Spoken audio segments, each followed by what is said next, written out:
మనకు ఒక అందమైన షాండేర్ లాంటి ఇమేజ్ ఉంది.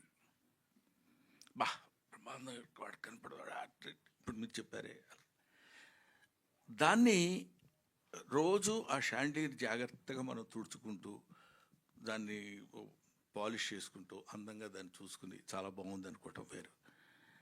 అదే పిచ్చి పిచ్చిగా దాన్ని అలా వదిలేసుకుంటూ వెళ్ళిపోయాం అనుకోండి, బూజు పెట్టిపోద్ది.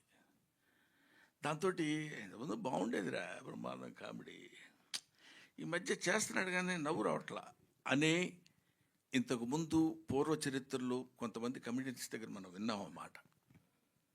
ఎంత చేసినా ఎక్కడో ఒక చోట ఇంకా వెతుకుతున్నప్పుడు మోర్ ఓవర్ ఏజ్, మన ఏజ్ మనకు తెలియాలి. నేను తలకి రంగేశాను, లేకపోతే నా పరిస్థితి ఎలా ఉండేది తెలుసా? అది ఆయన ఎవరో వెళ్ళిపోయాడా?